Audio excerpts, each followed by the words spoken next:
Want to be a nurse, $15,000. Everybody fails. Nurses leave bedside. Being nurse practitioners, the best nursing school is the one that you get into. Hi, welcome back to my channel. My name's Melina and I am a new grad nurse practitioner. I have been a nurse since 2019 and today we're going to talk about things that I wish I knew before nursing school. This is for people who have already decided that they want to be a nurse and go into this career and maybe don't exactly know where to start. So the first thing is ADN versus BSN. That was something that I did not realize until I was already well into my prerequisite journey. It worked out fine for me, but I do kind of wish I had gone straight through a BSN program because it is less expensive that way. For me personally, I went and got my ADN, which was a 3-semester program, and then I did another 3 semesters online through the same school for my bachelor's. And then shortly after I graduated, the school converted their whole program just to a BSN program. And so those nursing students were able to get their full degree with 4 semesters. That would have saved me about $15,000. So yeah, that's something that I wish I would have known. At that point, it was too late to start applying to a bunch of other schools, so I just stuck with the school I was at. The second thing I wish I would have known kind of ties into that as well, and it's just that where you go to school for your nursing degree does not matter. One of my favorite sayings that I've heard is the best nursing school is the one that you get into. Every program is going to have its pros and cons, and I really think that you as the student makes the program great or not great. There are going to be things that upset you about every program. There's always going to be a professor that maybe doesn't teach well or that you don't understand their teaching style. There's always going to be one test that everybody fails that you think is completely unfair, but that is going to be across every program you go to. And so the reason why I say it doesn't matter which school you go to is that I don't think that you should go into debt to get your nursing degree, because it really doesn't matter where you get your nursing degree from. At the end of your program, we all take the NCLEX. Some schools have better pass-fail rates, so that could be something you look into, but I don't think spending $60,000 for a nursing degree versus $15,000, $20,000, $30,000 is worth it, especially when we all graduate and start making about the same, which is new grad pay. So the third thing is something that I did, and that is work throughout nursing school. I actually did this because I had to. I did not have the financial luxury of not working throughout nursing school. I know there are people that have the financial freedom to focus solely on their studies, which is great, but my reasoning for this, and it worked out in my favor, is that you kind of get a foot in the door in terms of getting a job as a nurse. I know they always say that there's a nursing shortage, but that definitely seems to be more geared towards experienced nurses because nurses leave bedside a lot and it can be hard to get a job as a new grad. For my semester in particular, I had a few friends that had to move to get a job. I had a friend that had to work in home health because she couldn't get a job at the hospital. I think there was maybe like 30 people in my class, if not a little bit less. Out of all of us, the people who graduated with job offers were people who were already working at the hospital, and a lot of us were hired into the units that we were working as CNAs. Even if you don't get hired directly into the unit that you're working, you already have an in with the system, and a lot of times these big hospital organizations will hire internally first before they go to external applicants. So being an internal applicant already puts your resume above other people's. That's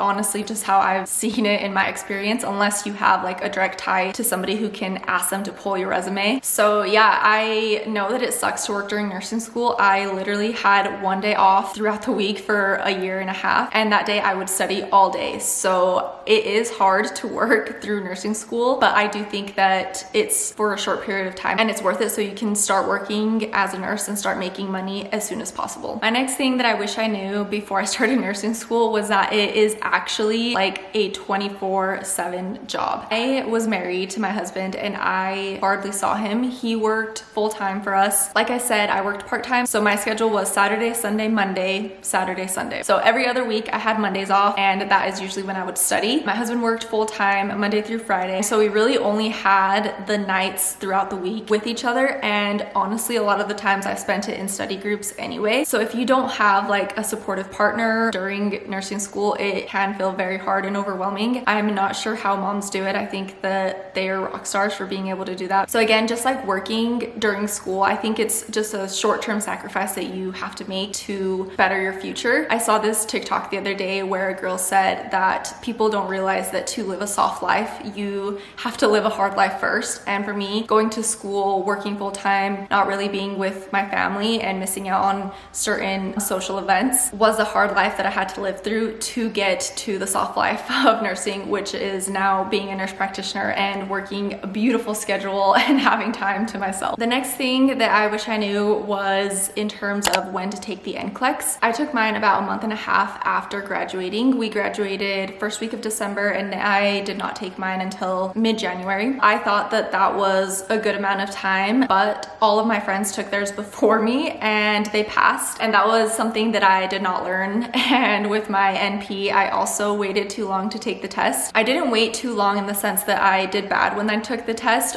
but when you're studying for the test, it is truly all you can focus on. And so by delaying the test, you're just extending how much you're gonna be studying. So if you feel like you need it, that's fine. But if you've been studying throughout nursing school, not in the sense of specifically studying for the NCLEX, but just learning the things you're supposed to learn, then I think that within a month of graduating, you are ready to take your test. And I don't think there's a benefit to waiting too long to take the NCLEX. 6 weeks was fine, but if I were to redo it, I would take my test around when my friends were taking their test. Same for NP school. I was like 2 weeks behind when everybody was taking theirs. It is more stressful when you see everybody passing their test and then the pressure is on you, like, what if I'm the one that fails? It just adds to the stress. The next thing is that having CNA experience actually helps you so much in your clinicals. I have seen multiple nursing students as a nurse and as a student that were just afraid to touch or do anything with the patient, and that is because they're not comfortable with, you know, that patient interaction that you get as a CNA. Even if you decide to not work as a CNA during or before nursing school, I think volunteering is a great option to get some experience just so you feel comfortable interacting with patients, because it does make a big difference with how you initially begin with a patient.